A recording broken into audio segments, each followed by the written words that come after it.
Fala, gente! Começando mais um pós-jogo do Corinthians aqui no canal Café do Setorista, e é mais um pós-jogo de mais uma vitória do Coringão na temporada 2025. Corinthians vence o Água Santa por 2-1, abre 2-0 no placar, sofre o gol, né, do Água Santa ainda na primeira etapa. No segundo tempo, muitas substituições do técnico Ramon Dias, que aliás fez 2 substituições já no intervalo, né, importantes, e o Corinthians faz um segundo tempo que até, né, interessante com os titulares. O Memphis jogou, você sabe disso. No segundo tempo o Memphis entra em campo, né, joga como armador. Eu já havia falado no Café do Intervalo lá no Instagram que o Memphis entraria como armador porque terminou o jogo assim contra o Velo Clube. Enfim, o que eu quero falar para vocês nesse pós-jogo? Quero falar da questão tática do Corinthians, da qualidade técnica do Corinthians, do elenco do Corinthians, e quem, nesses 2 jogos em que o Corinthians jogou com o time reserva, quem que está pedindo passagem? Quem que pode ser titular do Corinthians em 2025, desse reservão aí do Timão, que tá, enfim, dando pro gasto, tá? Vou falar sobre isso. Aliás, o Ramon Dias já promoveu, eu percebi, e vou falar isso com vocês, já promoveu durante esse jogo um reserva titular, e eu vou te contar agora, nesse pós-jogo, sempre com aquela avaliação topzera tática para você, e muito mais, informações de bastidores, enfim, tudo do Coringão. Peço para você deixar o seu like, se inscrever no canal, ativar as notificações. O Corinthians, ele joga com os reservas, principalmente sem o Hugo Souza no gol, que foi uma informação que a gente trouxe aqui no canal ontem, informação exclusiva, que o Hugo Souza sequer seria relacionado, tá? Eu gosto de lembrar mesmo, não é que é mala não. Ah, o Samir é mala, fica lembrando que ele acerta. Eu lembro, porque toda hora inventam coisa que eu erro, que eu conto mentira. Vão se lascar vocês, seus vermes, entendeu? Porque aqui acerta todo dia, o tempo todo, tá? Corinthians venceu, mas não jogou muita bola, eu também não tô com muita paciência com vocês não, Zé Ruelas, entendeu? E toda hora aí, ó, trazendo informação em primeira mão pra vocês. O Hugo Souza, que não jogaria hoje, é uma delas. Desculpa, cafezeiros, vou voltar ao normal agora. Vamos lá, Coringão venceu, né, por 2-1, entrou em campo com o time reserva, tá? Sem o nosso querido Hugo Souza, que eu já falei pra vocês, só fez 3 treinos na pré-temporada, e por isso não entrou em campo. O Marcelo Siqueira, você podia bater no peito, Samir, já tá brigando sozinho, enfim. Vamos lá, olha só, aí o time entra com o Ramon Dias, escala um time reserva, Donelli no gol, linha de 4, Maná, Choca, que chocou pro gol hoje, o Félix Torres, e também na lateral esquerda o Hugo. Meio campo, eu vou explicar para vocês primeiro como é que jogou com isso. Jogou no Losango, tá? José Martins de primeiro volante, Charles na direita, Alex Santana na esquerda. Na ponta do Losango, ou seja, na posição que é do Garro, exatamente, Igor Coronado, ó. E lá na frente, Pedro Raul, lado direito, 2 atacantes, e Thales Magno, né, jogando aqui na frente. Tem uma coisa, antes de falar de cada jogador, falar do jogo em si, eu quero falar uma coisa para vocês. O Ramon Dias está sendo radical com o esquema Losango. Tem o lado bom e o lado ruim disso, tá? Vamos lá. O lado bom é entrosamento o tempo todo. Porque, por exemplo, se ele muda o esquema agora, ele não daria a chance do Coronado jogar na posição do Galo. E a gente sempre pediu o Coronado na ponta do Losango, não jogando pelo lado. A gente sempre pediu o Coronado ali na ponta do Losango. Legal. Você entrosa o esquema tático, independente de qual, né, formação que você... qual jogador que você vai utilizar, sua formação é a mesma. Isso é legal. Só que é o seguinte, o radicalismo, ele me preocupa por quê? Porque a gente pode enfrentar grandes embates e termos grandes jogos na temporada 2025, e se encaixar uma marcação, que eu já vi no Losango, por exemplo, a gente ter dificuldades contra algumas equipes de jogar no Losango, eu tenho medo do Corinthians não saber jogar em outra função. Porque a única vez que tentou jogar no 4-3-3 nesse ano, não foi bem. Então, assim, eu não tô falando que isso vai acontecer, tá, gente? Tô mostrando 2 lados para vocês de uma escolha radical do técnico Ramon Dias. E vou falar a real, talvez eu faria o mesmo, entendeu? Talvez eu faria o mesmo. Por exemplo, se você quer jogar com 2 atacantes, você não pode jogar com o Pedro Raul. O Pedro Raul, cara, ele não tem condição de jogar ali, tá certo?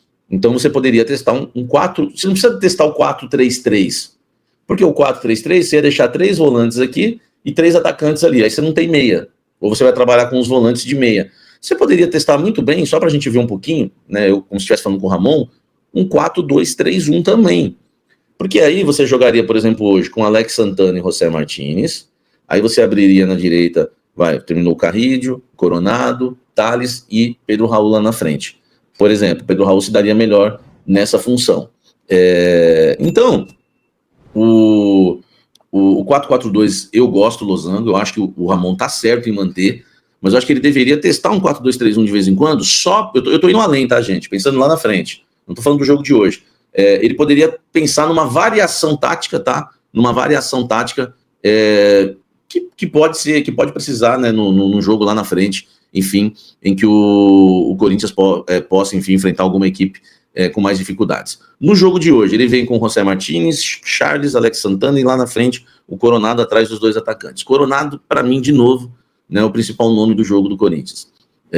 Foi dele, né, que nasceu os 2 gols do Corinthians de bola parada, ele é muito bom na bola parada. Ele fez o que já havia feito no último domingo contra o Velo Clube, ele buscou o jogo do lado direito, buscou triangulação do lado esquerdo.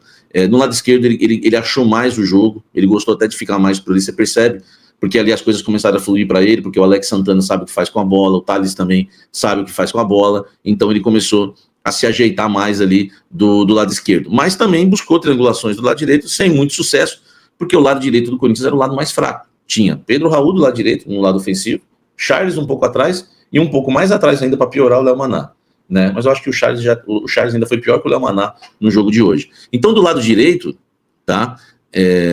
No lado direito, o nosso querido Coronado, um abraço aí ao Família Stringer, Renato Sacramento, todos que estão chegando, do lado direito ele teve mais dificuldades. Jogou centralizado, buscou o jogo, enfim, para mim, foi o responsável pela vitória do Corinthians. O Corinthians abre o placar, né, com 20 minutos de jogo, você que não viu a partida, com 20 minutos de jogo, o Corinthians faz 2-0. Primeiro, o Coronado cobra escanteio, a bola bate, né, na zaga do Água Santa, que sobra pro Alex Santana na frente do goleiro, na pequena área, fazer de letra o gol. Foi um belo calcanhar, enfim. E não foi impedimento, porque quem deu o passo para ele foi o jogador do Água Santa, a bola bateu nas costas do cara e voltou pro Alex Santana. Aliás, o Água Santa, que time horroroso, hein, gente? Que time ruim. Esse time aí tem grandes chances de cair no Campeonato Paulista. Depois o Corinthians faz o segundo gol com uma cobrança de falta do Coronado, tá? Se eu não me engano, foi uma falta em cima dele, que ele tenta uma jogada individual do lado esquerdo, que tá um elástico e sofre a falta. Na cobrança de falta, a bola de novo, né? Ela esvalou ali, raspou na cabeça do Ademilson, tirou a posição de impedimento do João Pedro Tioca, que toca embaixo da trave, a bola ainda bate no travessão, entra 2-0 para o Corinthians. Aí o Corinthians afrouxa um pouco. O Corinthians, ele não coloca velocidade, não coloca intensidade, o Corinthians vai cadenciando mais a vitória, 2-0, 20 minutos de jogo, 20 e poucos minutos. O Água Santa, ele, numa jogada ali pelo lado esquerdo, né, do campo, ali, o volante, o meio-campista, o Netinho, corta, né, com tranquilidade ali, o Charles marca por Bluetooth. O Charles foi horroroso na marcação, qualquer marcador ali tinha que entrar com o pé, entendeu? Tinha que travar, ou ficar na frente do Netinho, ou pelo menos dar um carrinho, ou pelo menos colocar o pé. Ele cansado, fez assim, ó, pera aí, Netinho, vai devagar aí, Netinho. Ele cansado, ele encosta no Netinho, né? Ele cansado encosta no Netinho, e, enfim, nem encosta, né? Ele tenta parar o cara com a mão, o cara enfia um canhão da entrada da área, sem tomar muito espaço. E o Donelli aceita, porque, né, o braço do Donelli, você sabe que não é muito grande. E aí, o Água Santa faz o gol. O Corinthians, depois disso daí, não armou mais nada, tá? O esquema continuou o mesmo. E no intervalo, né, 2 substituições que chamam, né, a atenção. Saem Alex Santana e sai Coronado. Então, quer dizer, sai Alex Santana e Coronado, ou sai Coronado e Alex Santana. Para as entradas de Memphis Depay, tá? De Memphis Depay e do Rian. Agora vem um segredo, tá? Eu falei para vocês no início do programa, né? Dessa avaliação, que alguém foi promovido. E para mim esse alguém se chama Alex Santana. Eu acredito, até porque o Coronado foi retirado, né? Para ser preservado para o clássico contra o São Paulo, porque o Coronado vai ser o meia titular. O Garro não deve voltar contra o São Paulo, só volta em fevereiro. Como já falei faz tempo para vocês, se voltar vai ser uma grande surpresa, mas ele tira o Coronado. Gente, deixa o like aí, vamos aumentar a nossa audiência. Ele tira, né, o Coronado do jogo, e tira, né, o Alex Santana visando o clássico contra o São Paulo, tá? Para mim, né? Ele deve ir com José Martins, ele deve ir com Ranieri de primeiro volante contra o São Paulo, Carrilho na direita, Alex Santana na esquerda, Coronado no meio ali na função de sempre, e Memphis e Yuri lá na frente, tá? E acho que foi por isso que ele tirou o Alex Santana, que fazia uma boa partida, tanto no desarme, fez alguns desarmes interessantes, como também ajudando o Coronado na armação das jogadas no lado esquerdo. Eu vi um lado esquerdo interessante, talvez o Ramon Dias tenha visto isso também, ele e o Emiliano, e ainda com o Bidu também no setor, né, subindo ali para o ataque, quem sabe o Corinthians ganha um lado esquerdo mais interessante. Então eu acredito, tá, que ele fez essas substituições, vocês sabem que eu gosto de pensar com a cabeça do treinador, e pode colocar esses dois. Agora vamos lá, eu vou falar quem foram os promovidos, quem passou no teste até agora para time titular. Mas antes eu quero terminar minha análise do jogo. Por exemplo, o Memphis entrou para jogar de meia. Ele foi o cara da ponta do losango, que jogou atrás dos dois atacantes, né, que é o Pedro Raul e o Thales Magno. Ele já tinha feito isso contra o Velo Clube.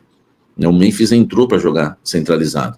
Cara, o Memphis ele joga em qualquer lugar. Ele joga em qualquer lugar, né? Foi ali que ele deu uma pedalada para cima do cara e arrancou uma expulsão, né, do jogador, né, do Água Santa. Pô, ele conseguiu cavar a falta, não, ele sofreu a falta realmente, mas foi numa arrancada do meio campo, numa pedalada que ele deu.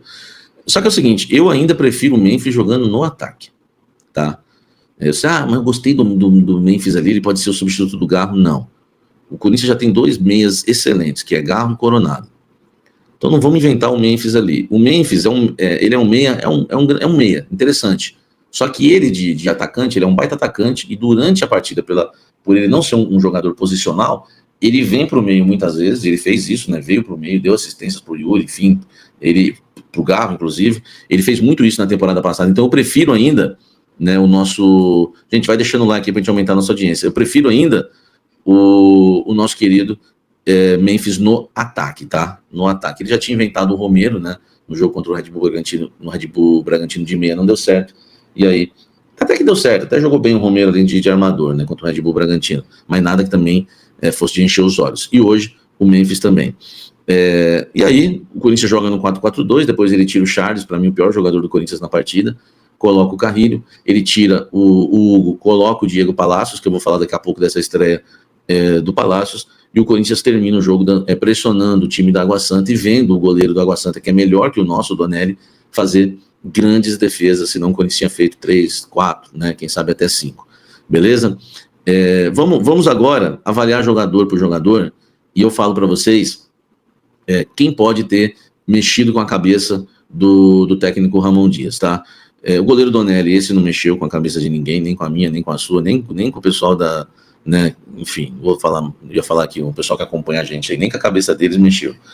O Léo Maná, horroroso. Léo Maná não sabe fazer... O Léo Maná não sabe cruzar. O Léo Maná conseguiu perder bolas pro fraco ataque do Água Santa. Ademilson e Neilton era para os dois, eu não sei se conseguiriam, estar ganhando dinheiro na várzea. São dois jogadores, eles dois e o tal do Luan Dias são fraquíssimos, tá? Não tem condição. O Ademilson, ele sabe o que faz com a bola, mas não tem condição física nenhuma de jogar uma competição de Campeonato Paulista. E mesmo assim, teve um lance que o cara do Água Santa, um desses horrorosos aí, tava atrás e chegou na frente do Maná e ganhou no corpo dele, empurrou ele, pegou a bola e continuou no ataque com ela. Então o Maná, ele deixa a desejar no ataque e deixa a desejar na defesa também. Porque no ataque não faz uma boa triangulação, teve uma troca de passes no final do jogo, que ele poderia ter chegado batendo como um lateral. Qual o problema? Bate, faz o gol, todo mundo ia pensar que ele é craque. Né? E todo mundo ia esquecer a péssima partida que ele fez, se ele marca o gol. Mas e daí? Né? A gente tá torcendo, a gente quer que saia o gol. Ele poderia ter chutado. Aí ele preferiu carregar a bola e fazer um cruzamento ridículo, ele estragou o lance de todo mundo. Várias oportunidades que deram para ele, ele cruzou da intermediária, ele não vai no fundo. Tem algum medo, não sei se é o Vale da Sombra e da Morte, não sei o que é, mas ele enxerga alguma coisa no fundo, que é o Maná, ele não vai para o fundo. Então, o Maná poderia... Pô, tem gente serrando coisa agora, velho, aqui de vizinho. O Léo Maná não tem condição, tá? Igor Coronado. Rechaça propostas para deixar o Corinthians. Não quero nem ouvir. Igor Coronado rechaçou propostas para deixar o Corinthians.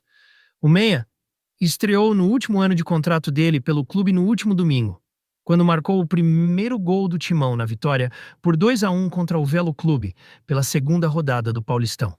O meia deixou claro que quer cumprir o último ano de vínculo com o clube e que já expressou o desejo para o empresário e o executivo de futebol, Fabinho Soldado.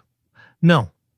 No final da temporada, já tinha deixado bem claro com o meu empresário. Ele já tinha tido reuniões com o Fabinho e com o presidente, que minha vontade era ficar no clube.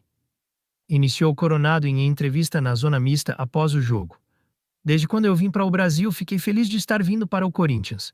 Então eu falei, é meu último ano de contrato, quero continuar e não tenho vontade de jogar em nenhum outro lugar no momento. Se aparecer outra proposta e o Corinthians me querer, não quero nem ouvir nesse momento. Foi isso, e não tive mais conversa com ele. Estou aqui, o clube deu retorno positivo sobre mim. Vamos continuar trabalhando, que esse ano vai ser um ótimo ano, se Deus quiser, concluiu. Coronado chegou ao Corinthians em 2024 após rescindir contrato com o Al Ittihad, da Arábia Saudita. No primeiro ano, fez 45 jogos, 18 como titular, e marcou 4 gols e deu 5 assistências. Deixe seu like e se inscreva no canal para não perder as próximas notícias do Corinthians.